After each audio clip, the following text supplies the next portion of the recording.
will join the conference after a 3-day tailor-made leadership and networking program. To know more, visit our dedicated website, atlanticdialogues.org.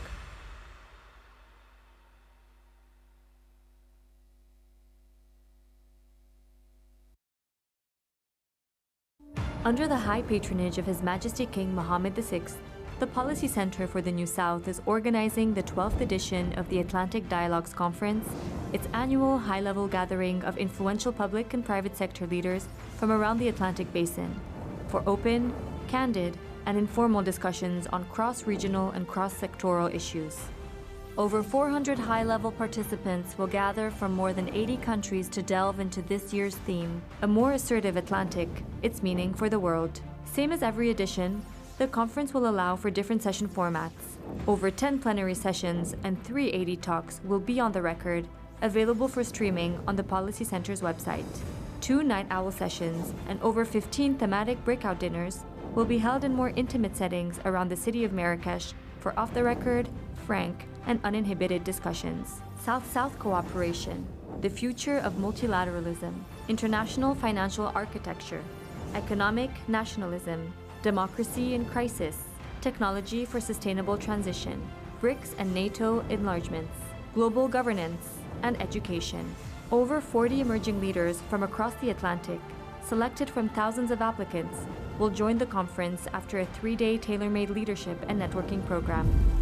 To know more, visit our dedicated website, atlanticdialogues.org.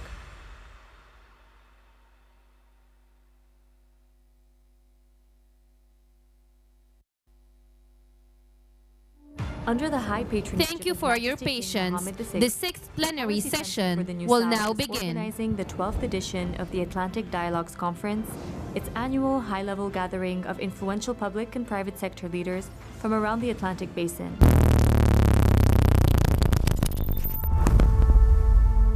In the contemporary global political landscape, the dynamics of authoritarianism, democracy, and populism are undergoing significant shifts, impacting both the southern and northern hemispheres. Authoritarian resurgence challenges democratic foundations, and populist sentiments test traditional norms globally. Leaders recalibrate alliances, reshaping international relations beyond regional boundaries. Is this shift toward authoritarianism a temporary deviation or a lasting departure from democratic principles, transcending geographical boundaries? Does the evolving discourse signify the exhaustion of the democratic model, encompassing authoritarian aspects? And, amidst the spread of disinformation and populist narratives, what measures can be implemented to safeguard the integrity of information, foster informed citizenry, and enhance resilience against manipulative influences?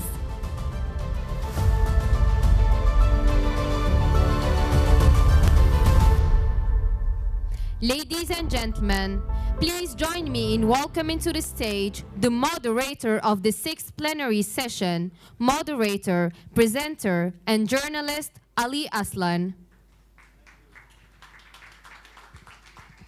Thank you so much for this very kind introduction. As you all know, or probably most of you here in this audience, we had a very lively, if not contentious discussion yesterday on this very stage on multilateralism. And the following debate will be no exception when it comes to the nature of timeliness, when it comes to controversy, and when it comes to the urgency, namely authoritarianism, democracy, and populism today. It couldn't be more urgent and timely, and for that, I'm very grateful to be joined by 3 highly accomplished individuals who will help shed light on the intricacies and challenges that many democracies these days are facing. First up, of course, he needs very little introduction. He is one of France's leading specialists in international relations and was, of course, the former French foreign minister from 1995 to 2002. Please welcome Hubert Védrine.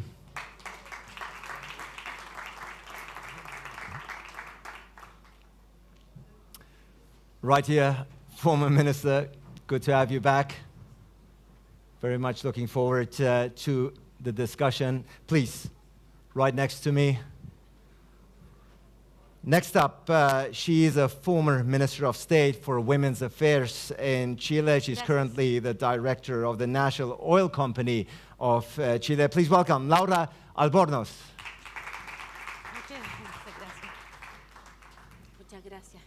Please. And last but certainly not least, he's a former vice president at the World Bank Group, a former director of the Swedish Institute of International Affairs, and a professor at my alma mater, Columbia University. Mats Karlsson, ladies and gentlemen. Mats, good to have you back, and good to see you. Ladies and gentlemen, authoritarianism, democracy, and populism today, certainly very fierce, very contested, but very timely issue.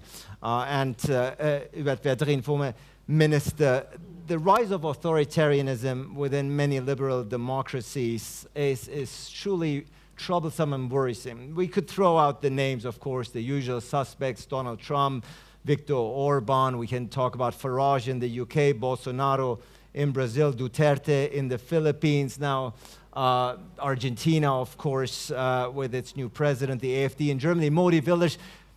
It would take up most of the time of this panel, but more importantly, I'm interested in your assessment. Why you think many liberal democracies are succumbing or voting for authoritarian leaders?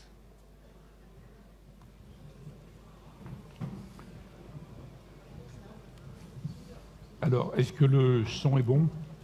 Is the sound okay? Es un tema muy... Ma première idée, c'est qu'il y a une gigantesque crise dans les démocraties. Bueno, the fact of saying that it's because of Putin, or it's Putin's fault, that consolidates the moral approach, but it doesn't erase the internal question. The elites in general. Quand les peuples ne votent pas comme il faut. That is the actual definition of populism, sorry. But there is no actual definition of populism, because in all democracies you have to listen to the voters. When you talk about populism, it's when the people actually kind of challenge the decision-making process. So if the people challenge the deregulation and the accelerated European development, you hear talking about populism. So I want to say here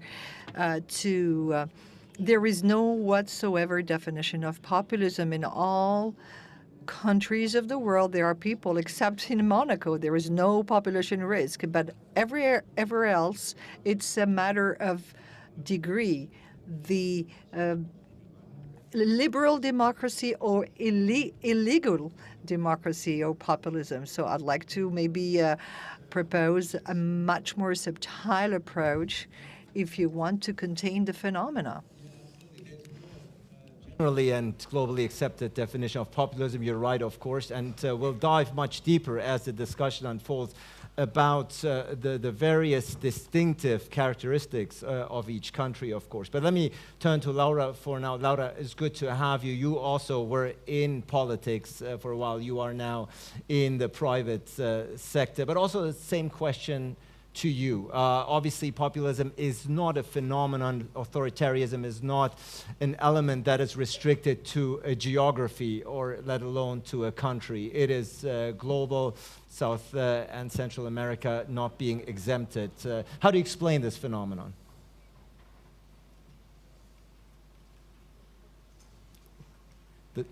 The translator's hurrying up probably, trying to catch up with my words. Muchas gracias por la pregunta. Actualmente soy directora de una empresa pública en Chile. Well, I work for a public company in Chile that processes oil and gas. I have never worked in the private sector because since my time as a Minister of State, working for Michelle Bachelet, I have always working in the public sphere, but I do have the impression that there is a dichotomy before the will of the people and the elites that leads to the uprising of populist ideas, of populist governments.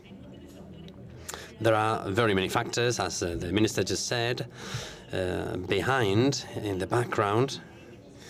And in my view, the most important of these, part of the weakening of the democratic institutions, is not corruption, in my view, as a phenomenon that generates a chain reaction among the people, such as the Latin American people and the Global South people who are still lacking many things in their well-being.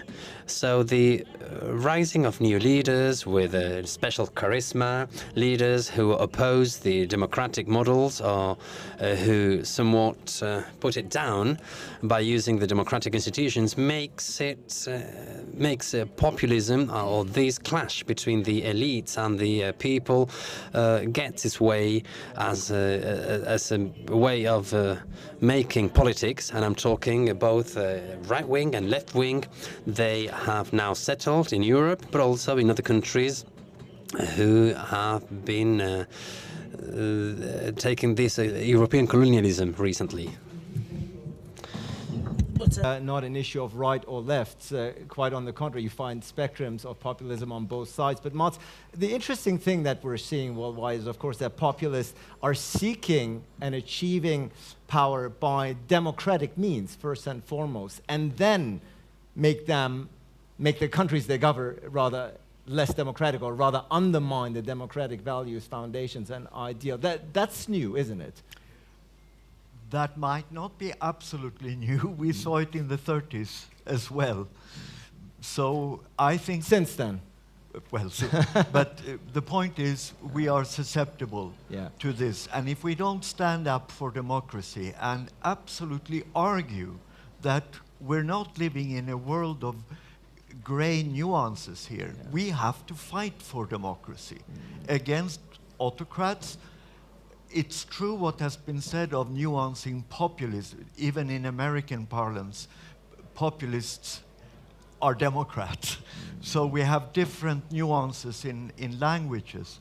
But I think we have to put it very clearly that unless we stand for democracy, we are not going to retain our institutions, human rights, the rule of law, and we are living in a very dangerous moment, because as we even heard over the hours past here, there is actually a kind of an apologetic approach to, let's say, China or let's say Russia, and we can't have it. It has to be crystal clear. And if we want an Atlantic idea here, the idea could actually be built around democracy, because I think all of the countries, more or less, that are part of the Atlantic dialogues have democracy as a tradition somewhere, and we need to strengthen it. And we should be very afraid if the United States elects Donald Trump. It could happen. So we need to be on the alert. Yeah, we certainly do. But former minister, if we're looking at the trend, many people are saying, yes, of course it is worrisome. It is a worrisome trend, something that we need to be highly alert about. But many people are also trying to explain the phenomenon by saying this is also a failure of the traditional parties that we're seeing, the leaders, that democracies does not deliver these days. Liberal democracies no longer seem to be capable of providing the solutions to many challenges, at least on the surface of it, making people, of course, be much more susceptible to then turn to those who provide very simple answers and solutions to extremely complicated questions. Oui, c'est une bonne question, mais j'en profite pour préciser. This is a great question, but let me say that when I'm talking about a major internal crisis, this is the rejection of the representative democracy. In all countries in the world, we have invented democracy, or in all the countries that you had two chambers, right? and you had mechanisms to cool down the political decision. So you had people having a mandate, we let them work, and then we will judge them and assess them at the end of the day. But this is over. Now we are in a system, thanks to the technical reality that everyone knows. We elect someone on Sunday, and you start demolishing the same one you have elected on Monday. So it's very difficult to imagine a modern democracy.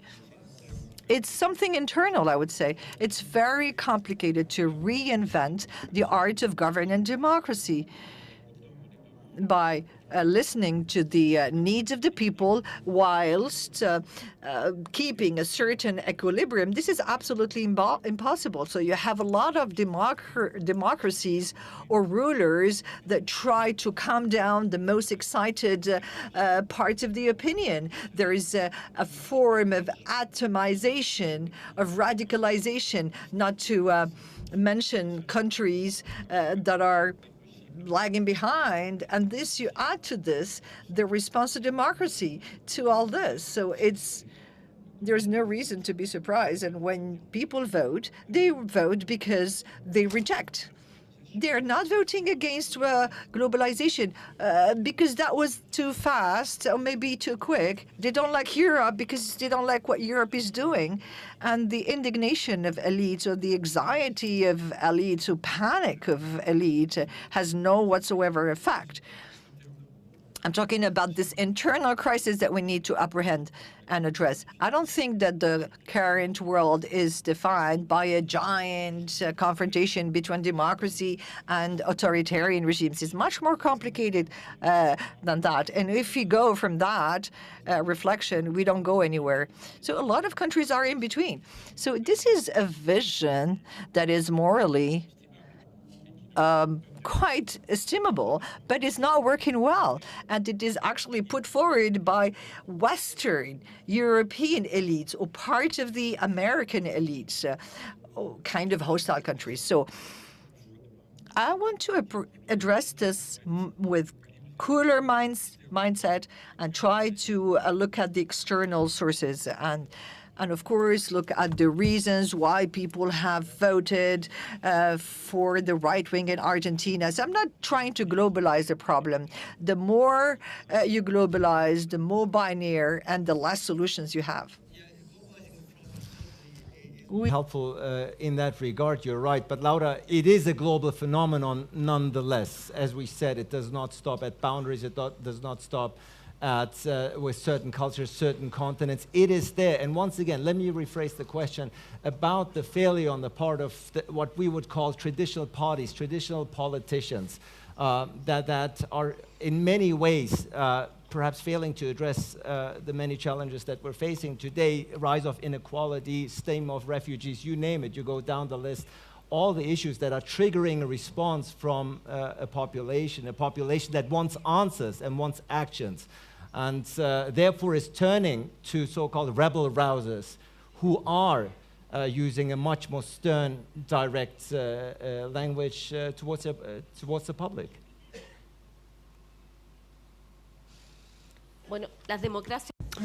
Well, democracies are not doing what you are doing this evening. Relating to three people speaking different languages, democracies have not been able to adapt to changes, including those who are never included, changing the style, how to understand democracy, including women in a sector and an area where they have never been included, and all the sectors and groups of the population, migrants, people from indigenous origins, all the LGBTQ+ community and others. I believe that indeed democracies, the table where democracy is sitting, is lacking a leg, and we have failed, the political elite, to adapt to that lack. We have been making efforts permanently in order to change leaderships, to promote new ways of relating to one another, but they have not been successful. And one example of this is what happens in my country. We have a referendum coming up on Sunday, to determine for the second time whether we agree with the new constitution in the country or not. And we have not been able to reach an agreement. We have not been able to have an agreement, and this shows the weakening of our social capacity. And part of this is the responsibility of the political elites. Also, it is the responsibility of the people, but I think the main responsibility falls on the shoulders of the traditional political parties. And I am saying this after coming from being part of a very important political party in Chile, who are not quite capable to adapt to current times and see what the environmental needs are, things like climate change, responding to hydro and power problems. I think we have been blind to a certain extent, and that this space has been taken up by new actors, new stakeholders who speak short but sweet. And I think they speak directly to the people, and that makes it easier for them. They resort to Twitter, Instagram. It is now easier to communicate. They don't go so deep in their messages, but on the other hand, there is the academia that needs to provide the fundamentals of the democratic systems. I think we have also neglected the role of being more powerful on reinforcing democracies as a governance mechanism, as we believe it is the most optimum. On the part of traditional parties and politicians have created a vacuum that obviously politicians such as Donald Trump or Viktor Orban or Duterte have been all too happy to fill with their point of view and worlds. But Mats, the truth is, now, we can dismiss such reactions on the part, feeling left behind, on the part of the people, feeling disenfranchised, feeling left behind, with rising equality. We can dismiss these reactions as irrational or perhaps even small-minded, but many people feel them nonetheless, so they have to be addressed. And if politicians don't address them, someone will. Absolutely, and we should not, certainly I'm not taking it lightly, but if I want to put the weight on the other side of the leg, it is because unless we Democrats defend democracy, we are going to be perceived as weak. And that will then confuse people, and then we lose territory. So I think it's about time to stand up. Of course, many of us, I worked both in government and in institutions, was so hopeful from the middle of the 90s, the 2000s, and so on. Of course, we had a blind spot at the time. We thought that things would just go well, and we built institutions, we built international law, we drove down poverty. Globalization was a clear positive factor. Democratization took its space in the world. But there were things we didn't see. Okay, but we have analyzed that for more than 10 years now. So it's about time to put the keel straight and say that the international system is built on law and human rights, and it is democracy that has built these institutions, cared for them, fight for truth, and has given more space for not just many countries, non-traditional democracies, but within countries, created a better democratic culture. And unless, if we, who are Democrats, keep saying, oh, we don't know, and what? We're going to look like wishy-washy. Democracy is the future of the world. That's how you handle conflicting interests. That's how you create a new South. In fact, I like the term New South much better than the global South, which mixes terms and relations in a complicated geopolitical and geoeconomic world. But the New South is an inspiring democratic aspiration. democracy, former Minister Mats is saying, democracy is the future, obviously something that we would like to believe in. But my question to you is, as somebody who's been part of the political establishment, the sentiments of, I drive it home again, the sentiments of being left behind, an anxiety of status, a personal sentiment of decline is being created and exploited. This climate of resentment and envy that we're seeing globally, is that being taken serious sufficiently by the political establishment? Alors, d'abord, si vous permettez. If I may, I think that we would exaggerate to say that these democracies have failed. Well, simply because it's impossible, and the modern democracies are not based on citizenship, but on systematic individualization, atomization of everything, which is typical from the societal movement, which is different from the social movement. They haven't really failed. Because they have witnessed a rebirth.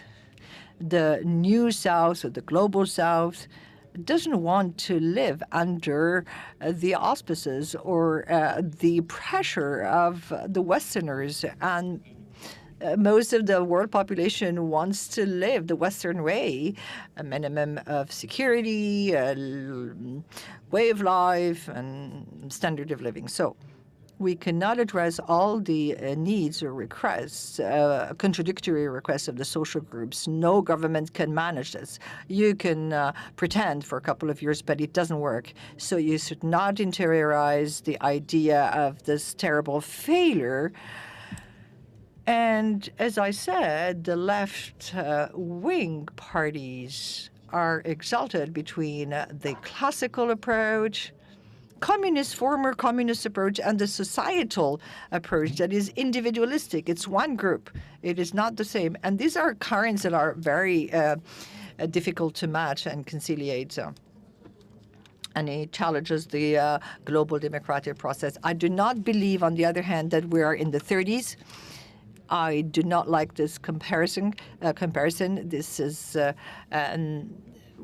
maybe a false diagnosis, and it will come and bring about remedies that don't work. So I am much in favor of a much more pragmatic way or solutions. So we are not in a binary debate. Now, as for responsibility of the rulers, so we need to understand what it's all about. So look at the ecological and environmental question between those who want to really speed up and scale up and those who don't want to move. They don't have the same interests. We have the feeling that COP28 the COP is the only good thing for years, because this is the only good dynamics that has been found. So we should not be desperate about all this global approach. So we don't want to go into an environmentalization movement that will be too fast. And I will close by saying that the West, blaming the West, the missionary West does no longer work, or proselytism. So we need to forget about this idea. The whole world will find its own values. And as the West is constructed and built, given its historical and philosophical background, the proselytism, endurance, the feeling of missionary approach is very difficult to integrate this West that will promote its way of life. And the point that you're making about not generalizing, but still, the question remains, of course, Laura, one thing that these so-called populist leaders have in common, they're very good at creating, or rather presenting, an adversary, an enemy. For some, it's on the left and right, depending on whom we're talking about. For some, it's immigrants. Some, it's the press, minority. For some, it's the global elite or the top 1%. And in doing so, of course, they are dividing the world between friends and enemies, creating very highly polarized and fragmented societies. That is one thing in common that they all have. That is a very worrisome trend, isn't it?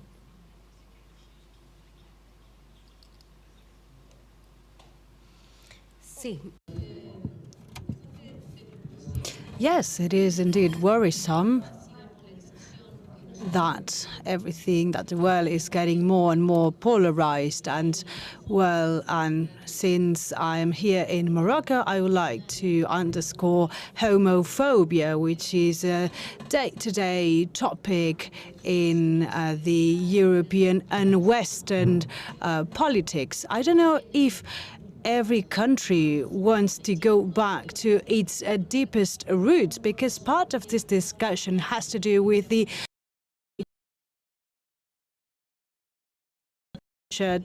by specific events like COVID or the financial crisis. Democracies are forced to react promptly and in a safe way for the population when facing such events. This has been the major challenge for democracy. I mean, democracy doesn't exist just for the sake of existing. Its main purpose is to satisfy the needs of the population and to provide the people with what they expect from the state. During the pandemic, we realized how fragile our democratic institutions are. We struggle with getting healthcare, drugs, medication. We've seen that everything was coordinated centrally to reach more widespread areas. Not long ago, there was an earthquake here in Morocco. We had a very strong earthquake in 2010 in Chile. I mean, and when facing such circumstances, you realize how tough it is when natural catastrophes strike you, because your population suffer, and they suffer a lot. So we need to discuss and to define what is best for the democracy of the future. And I totally agree with this vision. At the same time, we need to look at the present in order to be able to remove what gets on our way: populism, countries, beliefs, religions. And I think that is a challenge that is indeed very tough, arising from globalization, that can only be addressed, in my opinion, through a humanistic perspective that puts people and human beings at the center, leaving aside anything that is non-essential, even if this makes us going a bit slower. Deliver, you say correctly, just having democracy for the sake of democracy without presenting the solutions that are having a meaningful impact on people's everyday life, of course, is fruitless. And if we look at it specifically in Europe anyway, Mats, of course, the one driving issue, and in the US in many ways as well, is of course the issue of immigration, of refugees. That is perhaps the number one fuel, if you will, that is igniting these populist movements in Europe first and foremost. I said before, we can dismiss these reactions as small-minded, as wrong, as xenophobic, but they do exist, and we ignore these concerns, or rather these sentiments, at our own risk, don't we? You can say that, but I feel like pushing back a little bit. Please do. I think that the migration issue has been used by people who are half Democrats in Europe. And I'm not denying it's an issue, but we must, wait, I want to leave the migration issue to the side. Look at what the European Union has done. People are not turning away from the European Union. The one country that did it, Britain, is suffering and wants back in, but doesn't know how to talk about it. And why did Ukraine impact Russia so much? Because Ukraine chose Europe, and Putin was afraid of losing his authoritarian logic if the neighboring countries who were in his sphere of influence earlier turned towards Europe. So you have had a complete vote of Ukraine for democracy because the European Union works. And why is therefore the European Union and NATO now joining forces? It is because that very democratic, liberal system is under threat from Putin. That's why it has to be defended in Ukraine. And I know that not everybody here perhaps believes this, but I can tell you that the emotion behind the Democrats in Europe comes from this. If you don't stand up now, they'll come for you later. You need to stand up, and that's a point you have repeated with passion here on the stage, and I think very few would disagree. But the fact still remains. Now, you and I, we are maybe on the same page, but if I as a journalist go out on the street and I interview people, this is what they're telling me. This is what the misgivings are on the part of the people. They're saying our government is not doing enough for us. People who are coming into our country are getting treated better, are getting more privileged. So, now, you and I, we can say these are all lies, but the fact is, this is the fuel that populist movements are feeding off. The AfD in the country that I live in, Germany. Now, facing these and addressing these head on must be the task of democracies, isn't it? Absolutely. If I may take the migration issue very quickly. There are three categories of migrants. There are the political refugees, which we built a system around. People who fled from non-democracies, from Chile to Sweden, for example. Then there are those fleeing wars. Yes, yes. We have to solve that by solving the conflicts. But then there are the economic migrants. The richer the global south is, the more migration pressure there will be, not the less. So we have to take this question and explain it to people and not be afraid of the question. Former Minister, representing and living in France, I don't have to tell you that what we're discussing on stage, and I'm going to come to you as well, Laura, on this, it's a big issue in your country, of course. Marine Le Pen this is the number one and the most pertinent issue that she's been driving home for many, many years, resonating, judging by the polls, much more vividly and closely with the French public.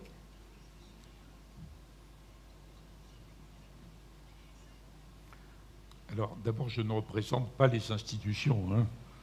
Je ne représente que moi. Là. Well, I represent myself in here, not the French institutions.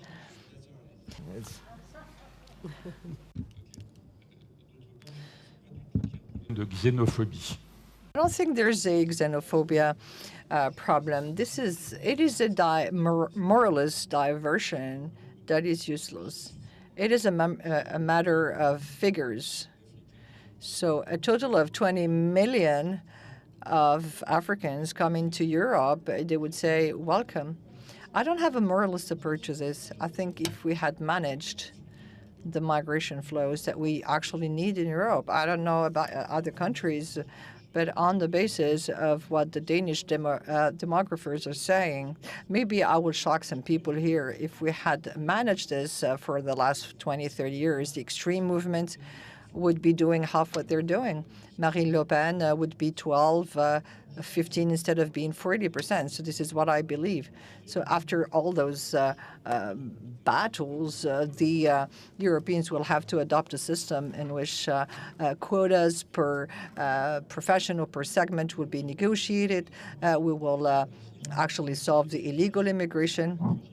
And we should not actually mix with asylum. Asylum is not for people who want to live better. It is for to protect people whose life is in danger. And this is under the auspices of international conventions. You know, for racist problems, political problems. So we have to make a distinction between both. So today, asylum is totally diverted. Mafias, systems would draw more money from the diversions of asylum in Europe than drugs. So maybe in 15 years there will no longer be any asylum. And Madame Molonier is a moderate central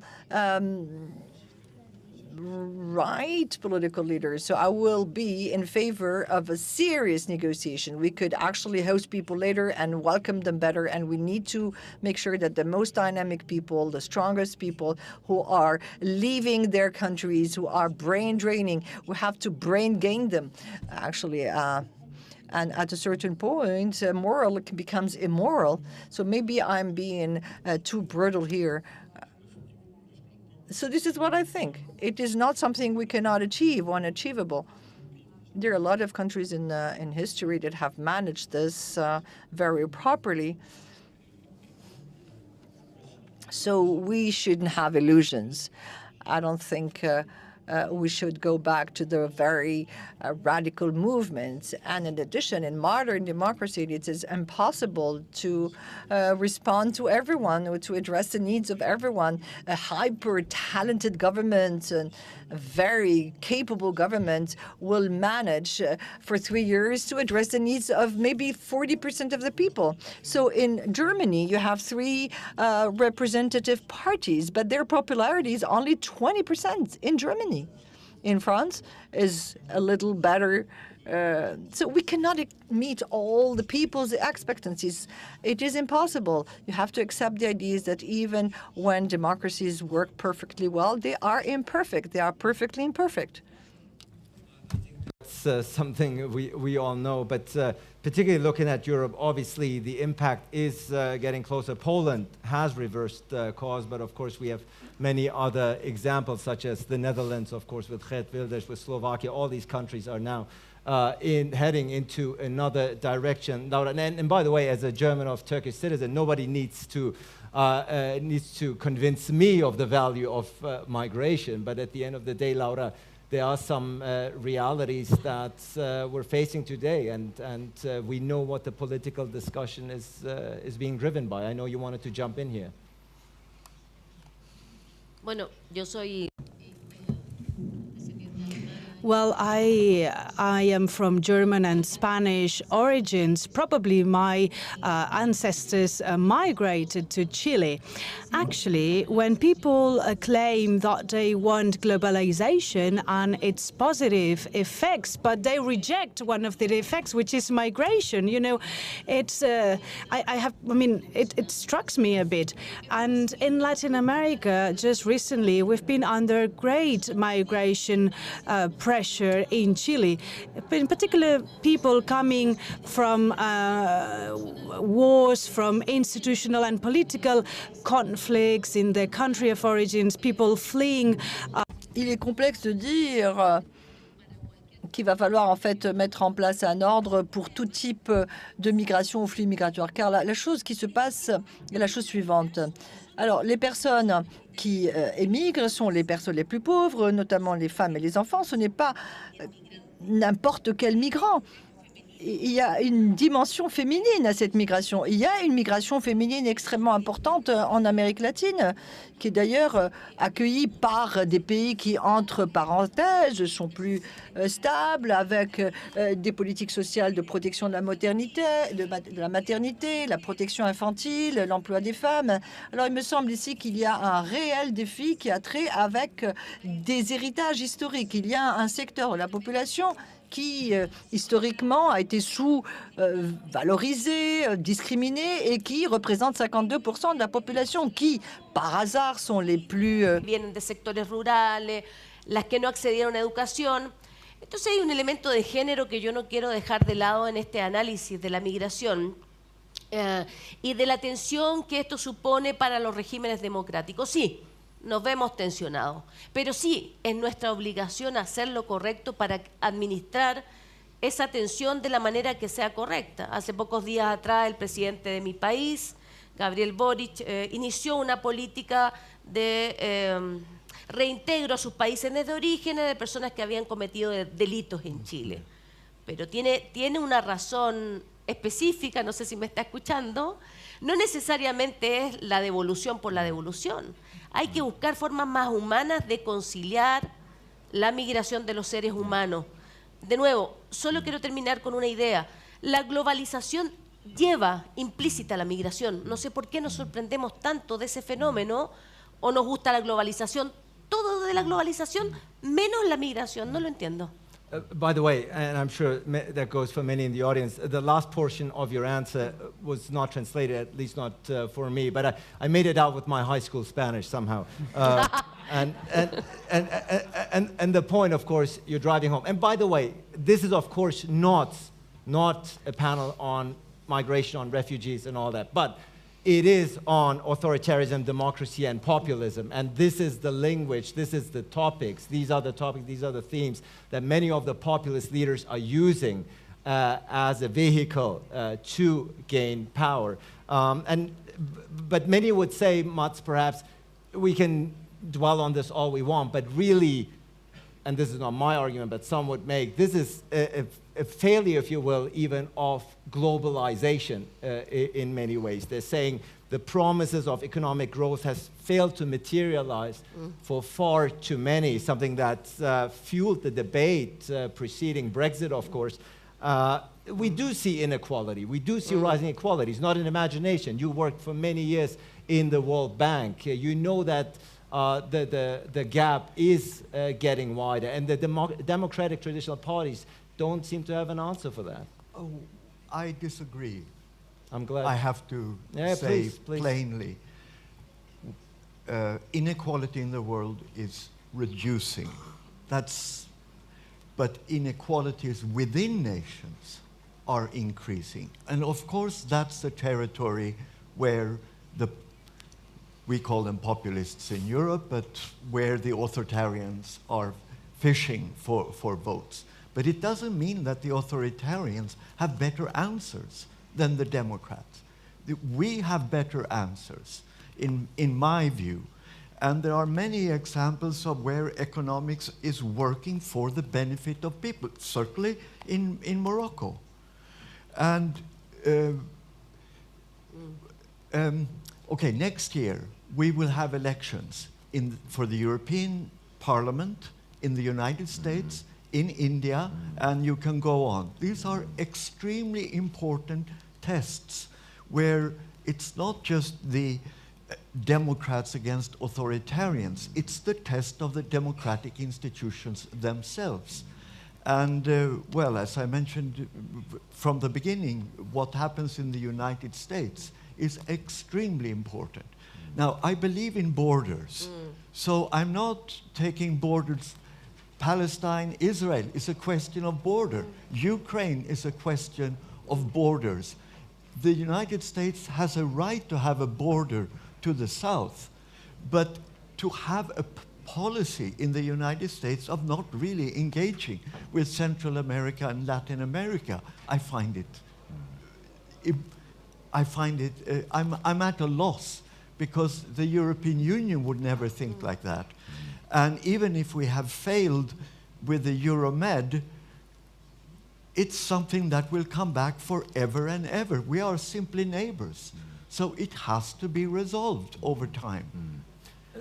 Let me ask you something, because you have bemoaned in the beginning that the rise of authoritarianism and liberal democracies is threatening individual liberty, pluralism, free markets, the rule of law, of course, the free press, liberal democracy, and so on and so forth. But of course, there are some arguments to play devil's advocate. The UAE, for instance, or Singapore, are commonly cited as very attractive models where strong authoritarian leaders have succeeded in creating economic growth and stability. These are not democracies, for lack of a better term. But they are not models. They are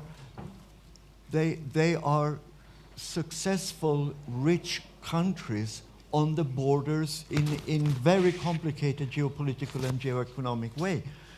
So maybe you can be seduced to think that we all can be Singapore and UAE, and Britain thought it could, but Britain failed dismally. So if you are 500 million people like Europe is, and Ukraine wants to be desperately within the European Union, it is because of democracy and the social economic model. So I think that, you know, last year fragmentation was the word that I brought home. And well, I saw collaboration yesterday. I think collaboration is too weak a word. I think we need a democratic social contract as the basis of multilateralism going forward. And certainly if we are talking about Atlanticism. Former Minister, I know you wanted to jump in here. Bon, il y a beaucoup de sujets passionnants. There are a lot of subjects full of passion, but let me recall everyone here that to everyone that when we talk about globalization, there are globalized and globalizing who have never the globalizers, some ideologies, some economic forces, and what we have lived through is an Americano globalization, an Americano deregulation, and also the people's escape from that. And we should not use globalization as being a scientific abstraction if we really want to work on how do we correct these things. To the audience and open up the debates. Laura, some people, of course, are asking whether this global shift towards authoritarianism is a temporary deviation, or rather a lasting departure, if you will, from democratic principle. So the question is, can liberal societies still muster the strength and are capable of reversing this trend that we're seeing? The United States, must just mention, has a very, very crucial election coming up next year. So does India. Many countries are facing the democratic tests at a very critical juncture here. Do you think what we're talking about here, authoritarianism, in the rise of authoritarianism and populism in liberal democracies, when we look back in history books, is this going to be perceived as a temporary phenomenon, or is this here to stay? No. Well, I believe that this is cyclic, as the history of human beings has always been. You know, some things come and go, including bad alerts or impacts on democracy. We've seen some authoritarianism threatening democracy, coming both from the right and the left. Many anchor the mandates in the constitution to continue to be in power for 4 years more. And I think that is very dangerous and risky. We are undergoing through a historical moment that put a lot of pressure on countries, in particularly those that are less developed, and which are in particularly those facing the biggest challenges in terms of climate change, as it has been said in the COP. We are facing a high number of migrants, high percentage of poverty, the gender gap, just to mention a few of our issues. So yes, I want to be optimistic here.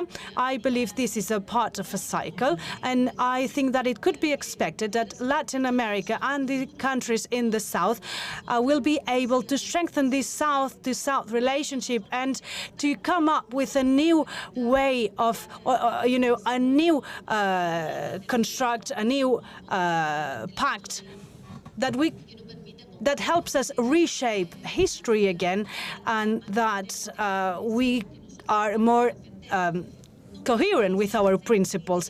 I don't want to be portrayed here as an idealistic person, because I see that you people here are very pragmatic.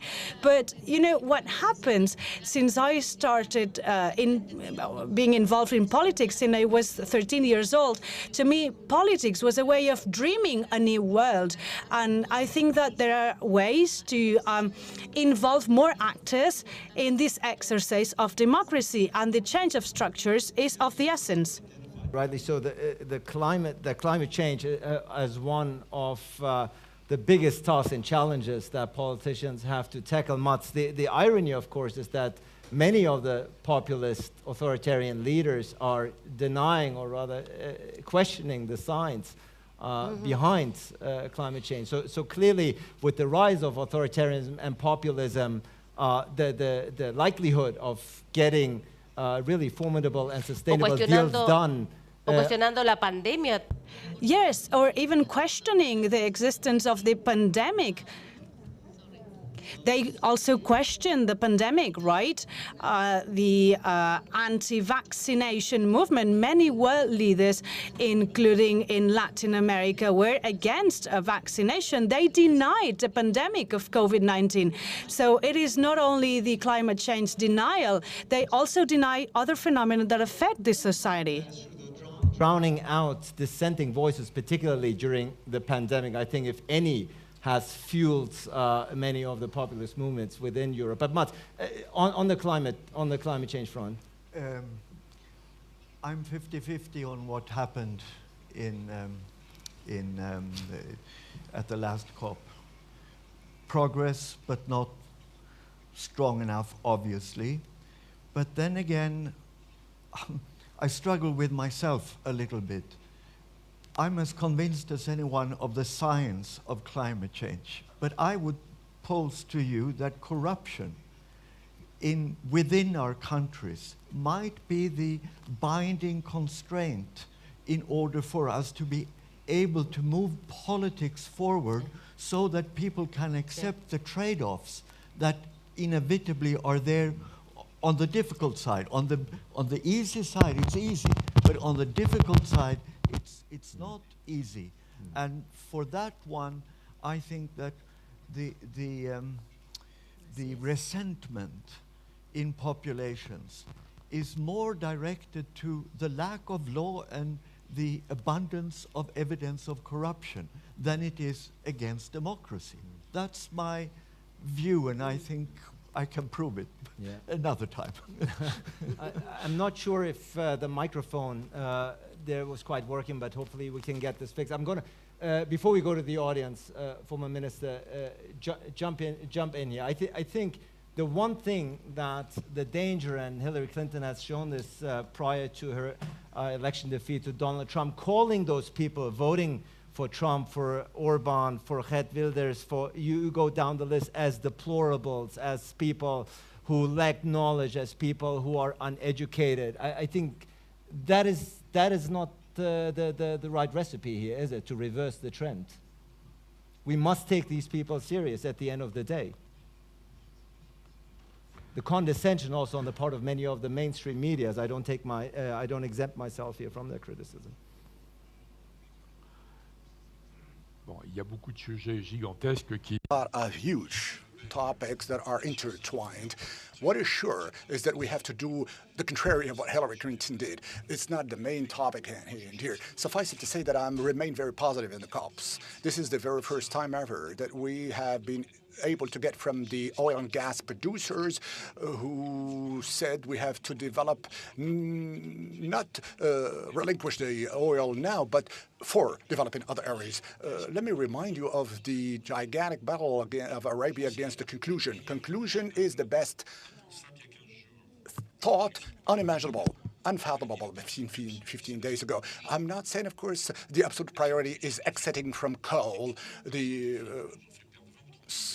politicians have caused us to lose 20 years on a nuclear. They were obsessed on coal exiting calendar or timeline. This has to do with India. This also pertains to Russia, India, China, etc., other countries in Europe. But allow me, I did not address the question of authoritarianism, which was your question from the very inception. I think all in all, we can, even if it comes as a surprise, to have a good management of the migratory flows. Still, I have a big question on authoritarianism that translates into or reflects the need of authority. Even, let me tell you, in the most remarkable democracies, everyone is saying it's not going smoothly anymore. And societies are so piecemealed, atomized, communitarized, judiciarized, etc., etc., etc. So much so that the powers have been brought to almost nothing, that the ridicule and contentless situation has led to a need of authority. Since we have to reestablish the necessary authority on all the topics that we've talked, have come into the purview of authoritarians that we don't want.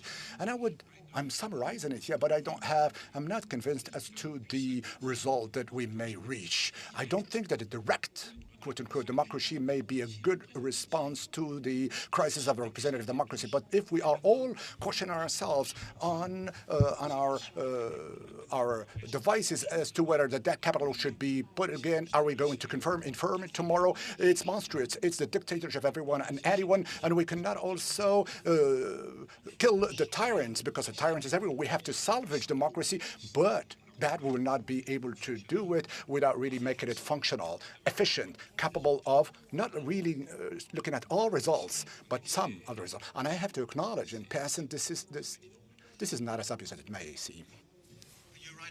Saying that we are discussing, if you will, many topics at the same time here, but as is the nature, if you are given a session that is titled Authoritarianism, Democracy and Populism, by definition, many of the issues that we have addressed here within the last 60 minutes here, of course, will be intertwined and are interconnected, as is the nature of these issues. Let's go to the audience. I'm sure we have some questions, I see. We have approximately 20 hands. Now, don't be mad at me if we don't get everyone in at the same time.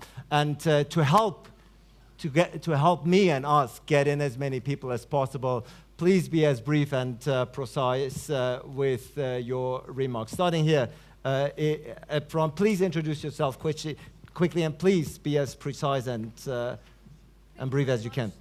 Jessica de Alba from Mexico. And by the way, I'm so sorry. Yes. Let's take notes, because I'm going to come back to you at the very end. We're collecting. Go ahead. I don't know in which language to speak, so I'm going to switch to my mother tongue. Lo que han dicho todos. Well, everything that the panelists have said are right in many senses, but I think that we should all accept that clearly democracy is failing, because those getting to power are convincing people, because they are lacking something. They lack many things, and I understand that democracy cannot respond to every need and every claim, but at the very least, it should respond to the most basic demands.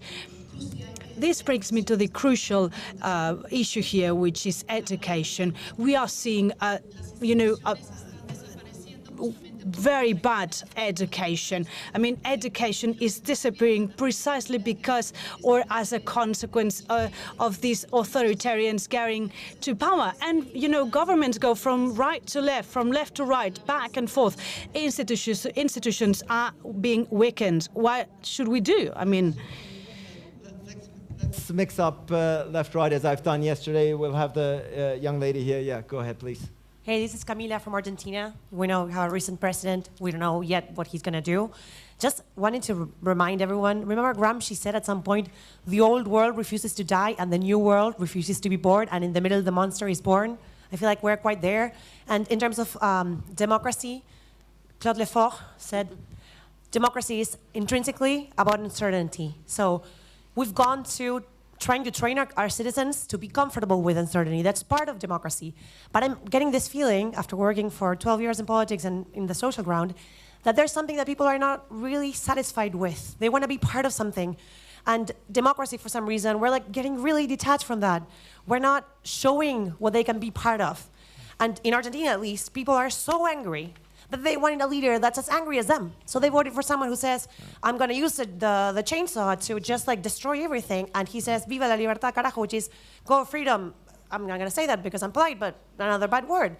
But people want to see they're part of something. And just to add on that, maybe I'm also seeing the world not as I expected it to be, but as it is right now. And many people are growing like more fond of local churches, religion, something that can give them meaning. Thank you. And I think that ability to present yourself as the advocate of the people, whatever that means, of the people's concern, I think is indeed a very major tool. Please be as brief as you can, very quickly. Hi, because we're going around the room. There are approximately 10, 15 people I have on my list. Thank you, Ali. So my name is Maximo. I'm from Spain, and our speaker, Laura, talked about the need of including more actors in our democracies. But there are innovative democratic tools that do this, right? Tools like citizens' assemblies or mini-publics, whereby a cohort of citizens that is representative of the diversity of society undergoes a training and then decides, or at least advises, on a topic. Tools like open innovation processes, whereby we include a bunch of actors, which I believe create more social cohesion and better solutions. So should countries be investing more in these approaches? And can they be a tool to combat, that separation, that populism and polarization? Thank you. Wonderful. Can we get more questions? I think we've heard a lot of statements, remarks, a lot of insights. Can we get more questions?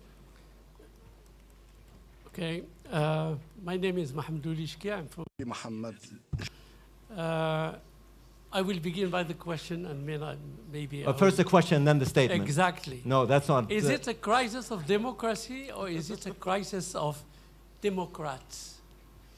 Because democracy is an ideal. Democracy is, for me, as a citizen, giving up my inherent rights, provided that the state will provide me with public goods. Yeah. Basically, this is the idea. Today, I think that me as a citizen and others do not identify themselves with those who are supposed to represent them. I'm not talking about the issue of gender, and I'm not talking about representation of the youth. Right. Thank you. So is it a crisis of democracy or a crisis of democracy? I'm very happy to hear the answers from our distinguished panelists. Go ahead, please. Hello, everyone. I'm Marcos from Nicaragua. I'm part of the Atlantic Leaders. In order to have a functioning democracy, wouldn't you agree that we need to have free press, freedom of expression, transparency, rule of law, and also allow the people to have dissenting opinions? Wouldn't you also agree that in order to have those things, we need to set clear institutions for acting democratic members in society to avoid, for example, cult of personality and propaganda? And second point, wouldn't you agree that we have, or in the West, or in my country, in the region, singled out the needs of the population or the electorate for security, for safety, for education, and the public goods, as some of you have mentioned? Thank you. Please pass on the mic to the gentleman while we have the young lady here with the next question. That's how I'm going to conduct. Hello everyone, my name is Amina and I'm going to switch to French for a second. Monsieur le Ministre.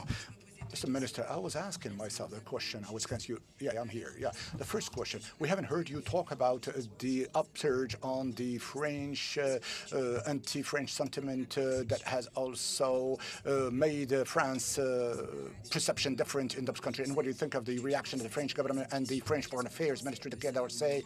Do you think that it really reflects this populism? Secondly, my second question, yes, as a matter of fact, for me, considering that there's no xenophobia or parophobia, is rather FX. Science fiction, and maybe it is widely because of the media and the reality of the media management. Don't you think that the CSA is now playing, of course, the role of a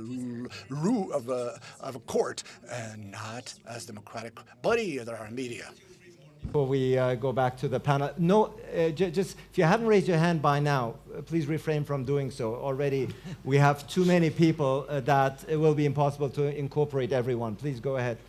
So, Ettore Greco from the Institute of International Affairs. In discussing the main structural factors, they are eroding consensus in democracy, also undermining political system. You place a great emphasis on output legitimacy, the declining output legitimacy, and particularly the difficulty government are having in meeting basic requests and needs of the population, including on issues such as migration and also equality. Now, the issue is also the one of input legitimacy. So what we have seen is a weakening role of intermediary corps and bodies, including labor organization, even the political parties.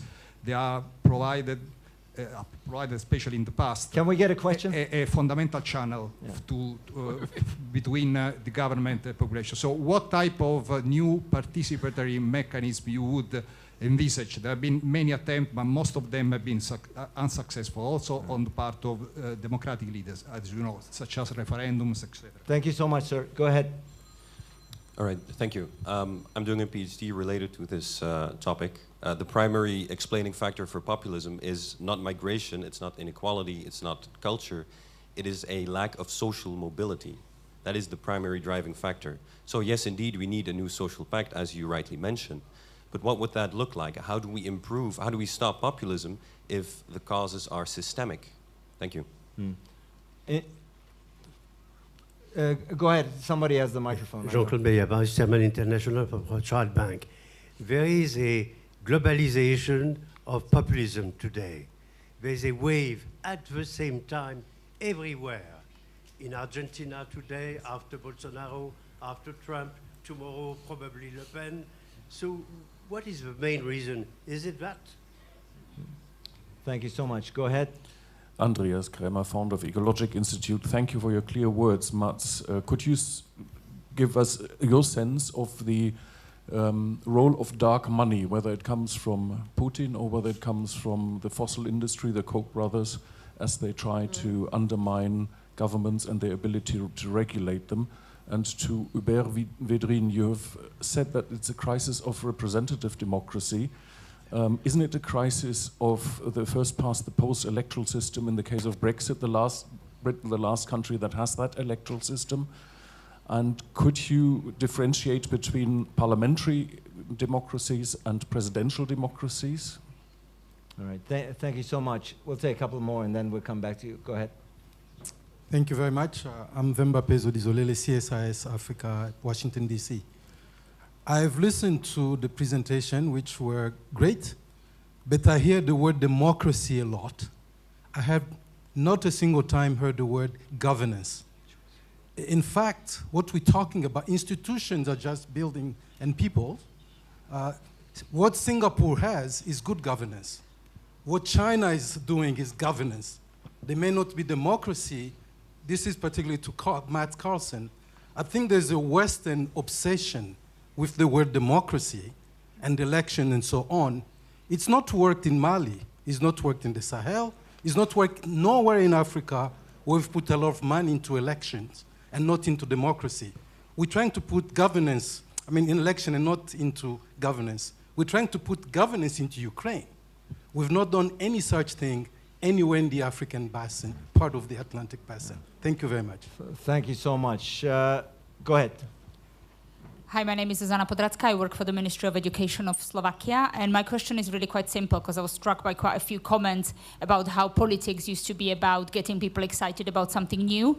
What do you propose that we do about those populations who, quite frankly, are not excited about what is coming and they would rather go back to the old world because, especially in Central Europe, where democracies are really quite new and fragile, the democratic experience has been crisis after crisis after crisis, and they don't really have the energy to face what is coming with optimism. Thank you very much. Former Minister, in the interest of finishing up on time here, I know we could have gone to at least 10, 15 more, I'm sure very valuable inputs and questions, but as is time is limited.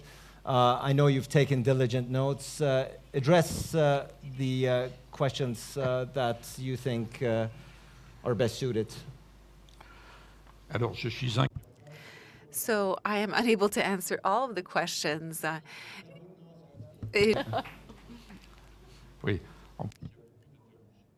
And there are many interesting comments and remarks, but that are not questions.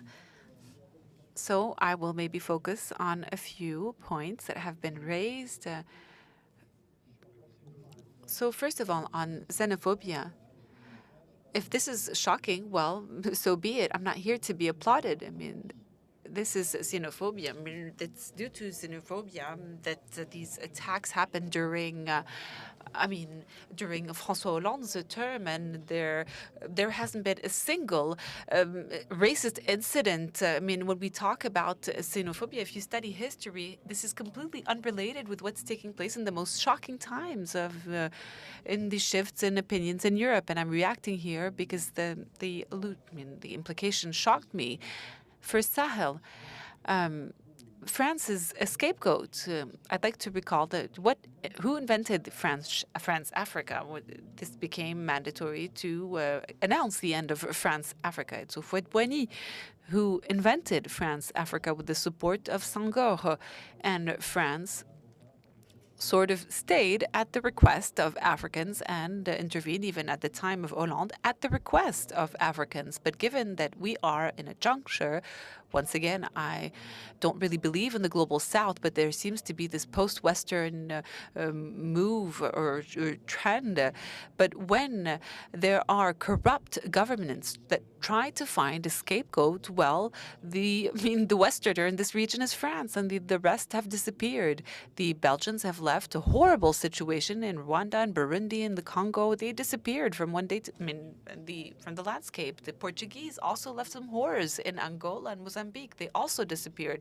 The British also left many civil wars where they colonized and they disappeared. Well, France sort of, it's the brave idiot, sort of stayed around. If these countries believe that to address their issues of the future and address the youth, well, be more successful in doing so with the Chinese and the Russians, well, good luck to them. It will be their problem and no longer ours.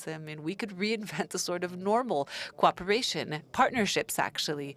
As for consultative democracy, I'd like to come back to my issue here. So this representative democracy is threatened. It is threatened by impossible to satisfy expectations. People want to pay less taxes. They want more hospitals. So this is impossible. So it is a democratic representative democracy that's under attack.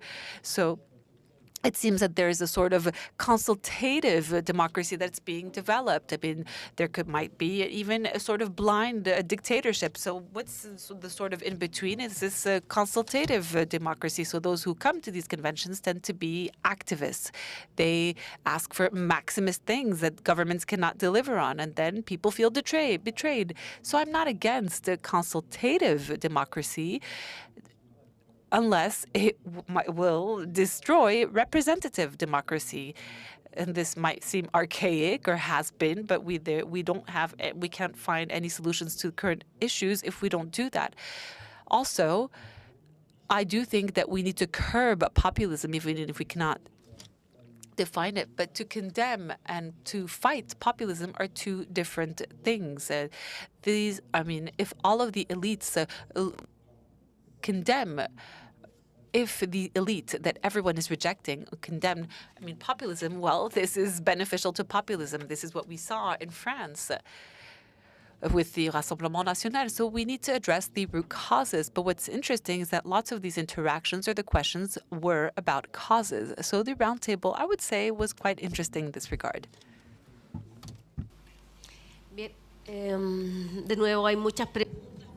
Well, again, many questions have been raised, and I think that the problem is not the ideas. It's those who, put those ideas into practice. We, people in democracy, have failed. We've made mistakes. Maybe we didn't orientate ourselves in the right direction, and I fully agree that, at least in our countries in Latin America, education should be a focus of interest every day in order to define the character of our population.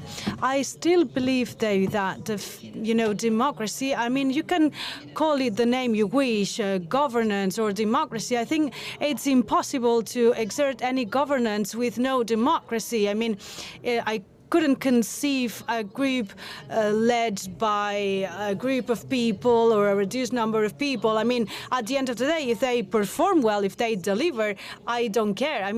What I want is that I am able to decide who governs me.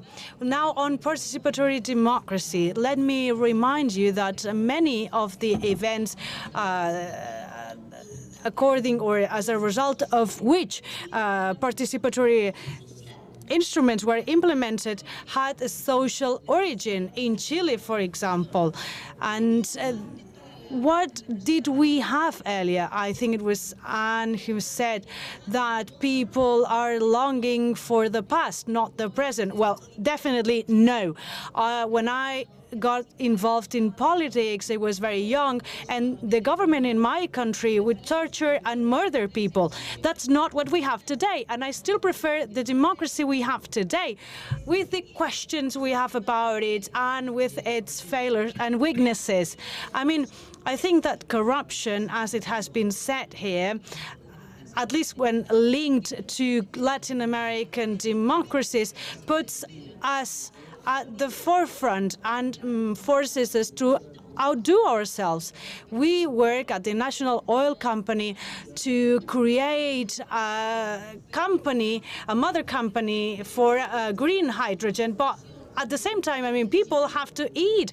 We have to ensure pensions. I mean, it is not an easy task to govern.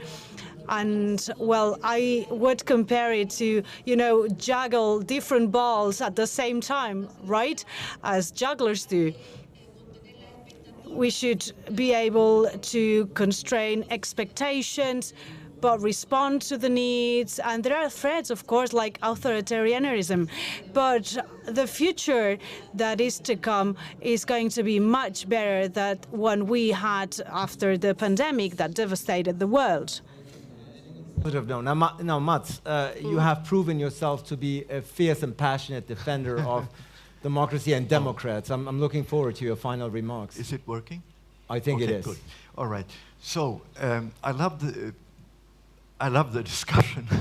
So, you know, those of us who are passionate about democracy have never tried to say that democracy is easy.